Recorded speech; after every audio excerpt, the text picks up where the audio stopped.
তো hi guys, দেখো আজকে আমি বানাচ্ছি কি তোমরা নিশ্চয়ই জানো। এই দেখো সবুজ এই যে এত বড় লঙ্কা, এর নাম কি বলে আমি জানি না।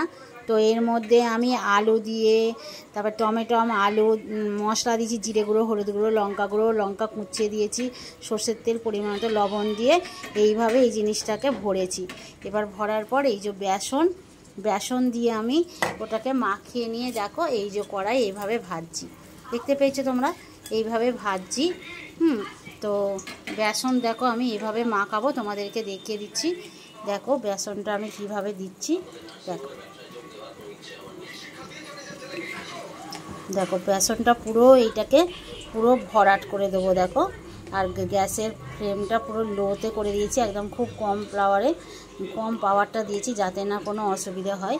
আবার দেখো এই পুরো দুটো করে ভাজছি আর কি। এই দেখো এখানটায় আমি এটা ছেড়ে দিলাম, দিয়ে দেখো বেসনটা আর একটু এই যেগুলো একটু একটু মানে আলু দেখা যাচ্ছে, মশলা দেখা যাচ্ছে, ওখানে একটু একটু দিয়ে দিলাম। আবার এখানেও একটু একটু দিয়ে দিলাম, দিয়ে দেখো পুরো এই যে এখানটা দেখা যাচ্ছে, এখানটা পুরো ভরাট করে দিলাম।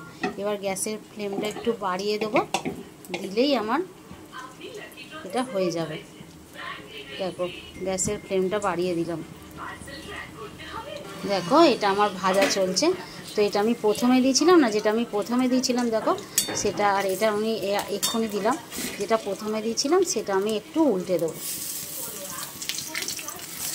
দেখো যেটা প্রথমে দিয়েছিলাম সেটা আমি উল্টে দিলাম, দেখো কত সুন্দর হয়ে গেল। আর এটা তো এইমাত্র দিলাম, তাও এটা উল্টে দিচ্ছি, দেখো ওটা পরে উল্টে, এটা প্রথমে উল্টে দিচ্ছি।